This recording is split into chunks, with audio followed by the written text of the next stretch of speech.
அனைவருக்கும் வணக்கம். நம்ம daily prelims and mains point of வியூல கரண்ட் அஃபேர்ஸ் ஆர்டிகல்ஸ் பார்க்குறோம். இன்னைக்கு என்ன ஆர்டிகல்ஸ் இருக்கு அப்படிங்கிறத பார்ப்போம்.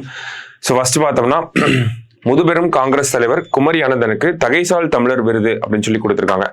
ஸோ இந்த தகைசால் தமிழர் விருது அப்படிங்கிறத பார்த்தோம்னா தமிழ் மொழிக்கும் தமிழர்களுக்கும் சிறந்த தொண்டாற்றக்கூடியவர்களுக்கு தமிழக அரசாங்கம் 2021ஆம் ஆண்டிலிருந்து இந்த தகைசால் தமிழர் விருது அப்படிங்கிறத வழங்கிட்டே இருக்காங்க. சரியா? அந்த வகையில முதல் விருதை யாருக்கு கொடுத்திருப்பாங்க அப்படின்னா திரு சங்கரையா அவர்களுக்கு கொடுத்திருப்பாங்க. அதன் பிறகு பார்த்தோம்னா நல்லக்கண்ணு அவர்களுக்கு. இவங்க ரெண்டு பேரும் பார்த்தோம்னா கம்யூனிஸ்ட் லீடர்ஸா இருந்திருப்பாங்க. அதன் பிறகு போன வருஷம் 2023 யாருக்கு கொடுத்திருப்பாங்க அப்படின்னா நமக்கு கி வீரமணி அவர்களுக்கு, திராவிடர் கழகத்தை சேர்ந்த திரு கி வீரமணி அவர்களுக்கு கொடுத்திருப்பாங்க. இந்த வருஷம் குமரி ஆனந்தன் அவர்களுக்கு முன்னாள் காங்கிரஸ் தலைவராக இருந்த குமரி ஆனந்தன் அவர்களுக்கு இந்த தகைசால் தமிழர் விருது அப்படிங்கிறது வழங்கப்பட்டிருக்கு. சரிங்களா? முக்கியமான விருது, கட்டாயம் பார்த்து வச்சுக்கோங்க. சரியா? அடுத்தது SC/ST பிரிவில் உள்ஒதுக்கீடு வழங்க மாநிலங்களுக்கு அதிகாரம் அப்படின்னு சொல்லி கொடுத்திருக்காங்க. பட்டியலின பழங்குடியின SC/ST பிரிவினருக்கான இடஒதுக்கீட்டில் உள்ஒதுக்கீடு வழங்க மாநிலங்களுக்கு அதிகாரம் உள்ளது என்று முக்கியத்துவம் வாய்ந்த தீர்ப்பை உச்சநீதிமன்றம் வழங்கியது அப்படின்னு சொல்லி கொடுத்திருக்காங்க. ஓகேவா? சோ என்ன தீர்ப்புல சொல்றாங்க அப்படிங்கிறத நம்ம பார்ப்போம்.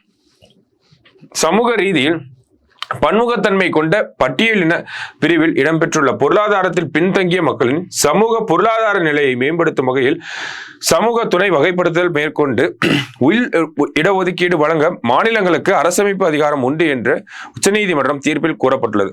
அதாவது என்ன சொல்லியிருப்பாங்க அப்படின்னு பார்த்தோம்னா 2014ஆம் ஆண்டு, இங்கேதான் அந்த கான்டெக்ட் அப்படிங்கிறது இருக்கு. ஓகேவா? 2014ஆம் ஆண்டு ஆந்திர மாநிலத்திலிருந்து 2014ஆம் ஆண்டு 5 பேர் கொண்ட ஒரு நீதிமன்ற அமர்வு என்ன சொல்றாங்க அப்படின்னா, நம்ம உள்ஒதுக்கீடு எல்லாம் பண்ணக்கூடாது, SC/ST அப்படிங்கிற அந்த பிரிவுல இருந்து உள்ஒதுக்கீடு எல்லாம் பண்ணக்கூடாது, அது அரசமைப்புக்கு எதிராக இருக்கு அப்படிங்கிற மாதிரி ஒரு தீர்ப்பை சொல்றாங்க. அதை எதிர்த்து வழக்குகள் போடப்படுது. தமிழகத்தில இருந்தும் சரி, பஞ்சாப்ல இருந்தும் சரி, நிறைய இடத்துல இருந்து வழக்குகள் போடப்படுது. அந்த வழக்கை மறுபடியும் நீதிமன்றம் எடுத்து விசாரிக்கிறாங்க. ஒரு 5 பேர் கொண்டு விசாரிச்ச அந்த ஒரு வழக்கை இப்ப 7 பேர் கொண்ட நீதிபதி அமர்வு விசாரிச்சிருக்கோம். ஓகேங்களா? சோ அதனுடைய தீர்ப்புல என்ன சொல்லியிருக்காங்க அப்படின்னா, இந்த SC/ST பிரிவுல உள்ஒதுக்கீடு அப்படிங்கிறது தரலாம், அது மாநில அரசாங்கங்களுடைய உரிமையாக இருக்கிறது அப்படிங்கறத சொல்லியிருக்காங்க. இப்ப மாநில அரசாங்கம் நினைச்சாங்க அப்படின்னா அவங்க உள்ஒதுக்கீடு அப்படிங்கறத தர முடியும் அப்படிங்கறதா இந்த தீர்ப்பு. ஓகேங்களா? சோ SC பிரிவில் இடம்பெற்றுள்ள பல்வேறு சமூகங்களில் சமூக பொருளாதார நிலை ஒரே மாதிரியாக இல்லாத நிலையில் இந்த பிரிவினருக்கான இடஒதுக்கீட்டில் உள்ஒதுக்கீடு வழங்க மாநில அரசை சட்டப்பிரிவுகள் 15, 16 அல்லது 341 என எந்த பிரிவும் தடுக்காது அப்படின்னு சொல்லியிருக்காங்க. சோ SC அப்படின்னா அதுக்குள்ள நிறைய குரூப் ஆஃப் கம்யூனிட்டிஸ் சமூகங்கள் இருப்பாங்க. அவங்கள இருக்கக்கூடிய எல்லாருக்குமே ஒரே விதமான வளர்ச்சி, பொருளாதார வளர்ச்சியும் சமூக வளர்ச்சியும் ஒரே மாதிரியாக கட்டாயம் இருக்காது. அப்படிங்கிறப்ப ரொம்ப பின்தங்கிய மக்களுக்கு உள்ஒதுக்கீடு வழங்குறது அப்படிங்கிறது எந்த ஒரு அரசியலமைப்புமே மறுக்காது. இந்த அரசியலமைப்புல இருக்கக்கூடிய பிரிவுகள் 15, 16, 341 இது எல்லாமே அதை தடை பண்ணல அப்படிங்கறத சொல்லி மாநில அரசாங்கங்களுக்கு அந்த உரிமை இருக்கு அப்படிங்கறத சொல்லியிருக்காங்க. சரியா? மேலும் பொருளாதார நிலையில் மேம்படுத்தும் நோக்கில் SC பிரிவினரால், அதாவது இந்த பாயிண்ட்ல என்ன சொல்லியிருப்பாங்க அப்படின்னா, ஆர்டிகல் 16 அதுல 4 அப்படின்றது இருக்கும் இல்லையா? சோ அதுக்கு கீழே உண்மையாலுமே யாரெல்லாம் இந்த அரசு வேலைகள் மற்றும் கல்வி நிறுவனங்கள் எல்லாம் யார் ரொம்ப பின்தங்கி ரொம்ப ரெப்ரசன்டேஷன் கம்மியா இருக்காங்க அப்படிங்கறத அரசாங்கம் டேட்டாவை எடுத்து வச்சா இன்னும் யூஸா இருக்கும். அந்த டேட்டாவோட பேசிஸ்ல தான் நீங்க ரிசர்வேஷனை கொடுக்கணும் அப்படிங்கறத சொல்லியிருப்பாங்க. சரிங்களா? சோ அடுத்ததா பாக்குறப்ப மேலும் SC பிரிவுல இருந்து எந்த ஒரு சமூகமும் பார்த்தோம்னா நமக்கு இன்னொரு பாயிண்ட் இங்க சொல்லியிருப்பாங்க. என்னன்னா, நமக்கு சமூக ரீதியில் பன்முகத்தன்மை கொண்ட ஒரு சமூக பிரிவில் துணை பிரிவுகளை வகுக்க அரசமைப்பு சட்ட பிரிவு 14 அனுமதி அளிக்கிறது அப்படின்னு சொல்லியிருக்காங்க. சோ இது ஒரு முக்கியமான பாயிண்ட். ஓகேங்களா? சமூக ரீதியில் பன்முகத்தன்மை கொண்ட ஒரு சமூக பிரிவு. ஓகேங்களா? நிறைய குரூப் இருக்காங்க. இப்போ எக்ஸாம்பிளுக்கு பிசின்னு இருந்துச்சு, அதுல நம்ம MBCன்னு பிரிச்சோம். இப்போ அதை யாரும் கேள்வி கேட்கல. இப்போ அதே மாதிரிதான் இதுவும் அப்படிங்கறத நம்ம உச்சநீதிமன்ற தலைமை நீதிபதி சொல்லியிருப்பார். ஓகேங்களா? சோ துணை பிரிவுகளை பிரிக்கிறதுக்கு சட்டப்பிரிவு 14 ஆர்டிகல் 14 வழிவகை செய்கிறது அப்படிங்கறத நமக்கு சொல்லியிருப்பார். ஓகேவா? சோ மற்றபடி பார்த்தோம் அப்படின்னா, மேலும் SC பிரிவில் இருந்து எந்த ஒரு சமூகம் நீக்கம் செய்யப்பட்டால் துணை வகைப்படுத்தல் மட்டுமே செய்யப்படுகிறது என்பதால் மாநில அரசின் இந்த நடவடிக்கை அரசமைப்பு சட்ட பிரிவு 341(2) மீறுவதாக அமையாது அப்படின்னு சொல்லியிருக்காங்க. ஓகேங்களா? சோ எஸ்சி பிரிவுல இருந்து எந்த ஒரு சமூகத்தையும் நம்ம நீக்கம் செய்யாமல் இருந்தா, அதான் செய்யப்படாமல் துணை வகைப்படுத்தல் மட்டுமே செய்யப்படுகிறது அப்படின்னு சொல்றாங்க. ஓகேங்களா, யாரையுமே நம்ம எஸ்சி அப்படிங்கிற இதுல இருந்து நம்ம நீக்கல, அதை வந்து சப் கிளாசிபிகேஷன் அப்படிங்கிறத பண்றோம்.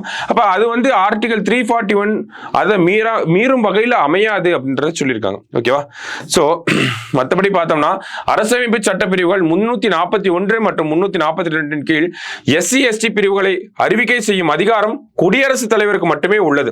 எஸ்சி பிரிவு என்பது பன்முகத்தன்மையற்ற ஒரே மாதிரியான சமூக பிரிவு தான், எனவே அதில் மேலும் துணை பிரிவுகளை உருவாக்க முடியாது என்று குறிப்பிட்டார் அப்படின்னு சொல்லி கொடுத்திருக்காங்க. அதாவது இந்த வழக்கை பொறுத்த வரைக்கும் பார்த்தோம்னா இந்த கடைசி பாயிண்ட் ஒரு வித்தியாசமான பாயிண்டா இருக்கும். நம்ம பார்த்ததுல இருந்து இதுவும் சம்பந்தமே இல்லாம இருக்கும். ஏன்னா 341 42 படி எஸ்சி பிரிவை சொல்றது குடியரசுத் தலைவர் மட்டும்தான். அப்ப அவங்க எல்லாருமே ஒரே மாதிரியான சமூக பிரிவுகள் தான் அப்படிங்கிறதுல எந்த ஒரு மாற்று கருத்துமே கிடையாது அப்படின்னு சொல்லி ஒரு நீதிபதி மட்டும் தனித்துவமான இந்த மாதிரி ஒரு தீர்ப்பு கொடுத்திருப்பாரு. அந்த நம்ம 7 பேர் கொண்ட அமர்வு அப்படிங்கிறத பார்த்துருந்தோம். மீதி இருக்கக்கூடிய 6 பேரும் வந்து உள்ஒதுக்கீடு கொடுக்கலாம் அப்படின்னு சொல்லியிருப்பாங்க. ஒருத்தர் மட்டும் இந்த ஒரு ஸ்டேட்மெண்ட்ஸை நமக்கு சொல்லியிருப்பார். ஓகேங்களா, அதனால இந்த ஒரு பாயிண்ட் வந்து நமக்கு ஆடா இருக்கும். ஓகேவா, சரி, அடுத்தது ராணுவ மருத்துவ சேவைகள் பிரிவின் முதல் பெண் தலைமை இயக்குனர் சாதனா சக்சேனா பதவி ஏற்பு அப்படின்னு சொல்லி கொடுத்திருக்காங்க. ஓகேங்களா, அதாவது director general of medical services of army அதனுடைய தலைமை பொறுப்புக்கு வந்து யார் வந்திருக்காங்க அப்படின்னு பார்த்தோம்னா சாதனா சக்சேனா அப்படிங்கிறவங்க வந்திருக்காங்க. ஸோ அவங்க தான் முதல் பெண்மணியா இருக்காங்க இந்த ஒரு பதவியை வகிக்கிறதுக்கு. சரிங்களா, ஸோ முக்கியமான ஒரு விஷயம் நோட் பண்ணி வச்சுக்கோங்க.